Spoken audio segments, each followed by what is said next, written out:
Carl, I want you to tell Steve what you told me in the week. About the snake, about the anaconda. How to... Right, this is Carl's method.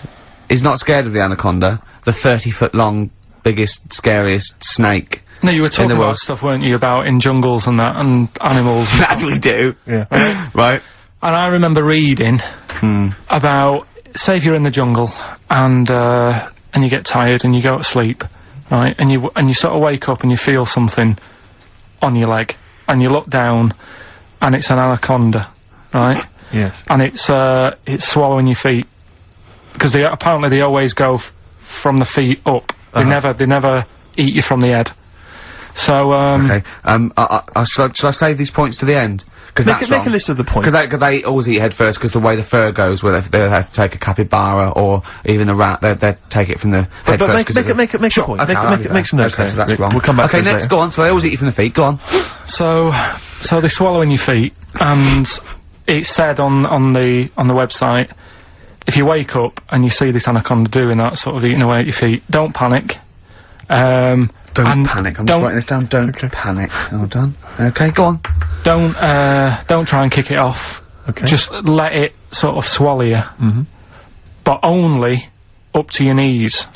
Okay. Why not kick it off straight away? Cause I think it sort of gets a bit angry, it starts thrashing about, and it can swallow faster, I think. Oh yeah. I'm guessing that bit. Okay. Just put a question mark by that. Okay, pop a question mark next to eat. So knees. yeah, so it's up eat knees. So eat it up to your knees. It's up to your knees, and then what you do is you get a knife.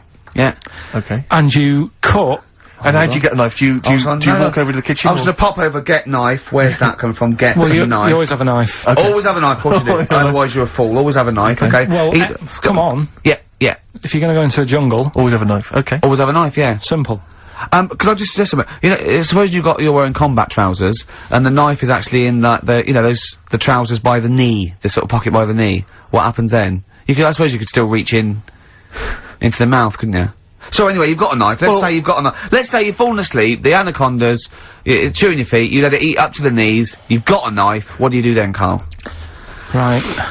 So it's up to your knees, and what you do, you get your knife that you got out of your pocket earlier, and you cut it at the mouth, right? Do you know, like, either side of the lips? Right. So you're sort of cutting it in half. Right, like a Chelsea smile. And it can't, yeah, that's right. Yeah. It can't do anything.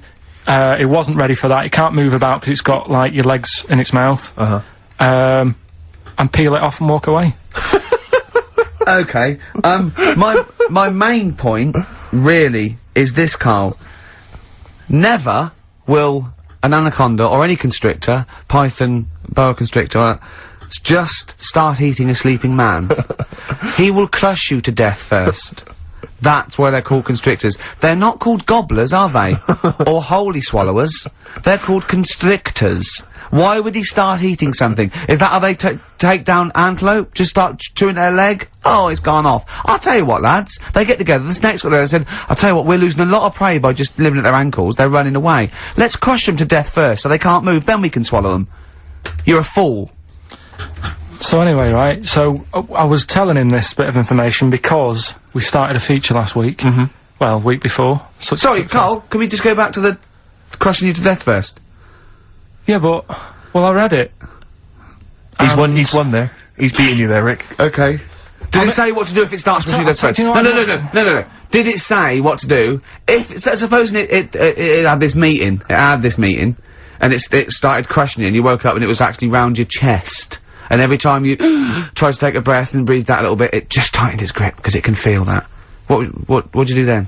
You sort of tighten yourself up anyway, because I've read about that. Yeah. If one does start wrapping around you, you sort of make yourself into a ball, first of all, and it'll wrap around you, but it's alright because you're protecting your lungs, so it can't crush you, and then you just sort of shout for help. And you shout for help with this 30-foot snake. Do you know how it works? It gets as tight as it can, it can feel as tight, actually as tight as it can, right? With these huge muscles, right? Yep. Right? When you leave a bit of breath out, it tightens again. You won't be that out of breath, you haven't been running anywhere, so you can just go... What, and when do you get the new mouthful of oxygen? Just breathe very slowly, like you do... How? Do you know what breathing is? Do you know what breathing is? It's extending your rib cage, right, intercostal muscles between the ribs, contract like that, okay, making the rib cage expand, which pulls air in through, it's like a bellow. That you can't just breathe via the mind. It's a physical process. It's your rib cage pulling over. Maybe I'm special, but I can do little breaths without my rib cage. Play a record, Steve. You're special. Play a record. No. You can't take little breaths without moving your rib cage. Can I just give you the titles, because we're running out of time, we've got a competition to do. Okay, alright, let's just leave the Anaconda discussion. Why don't you agree to disagree, and we'll see who survives if you crash land in the jungle.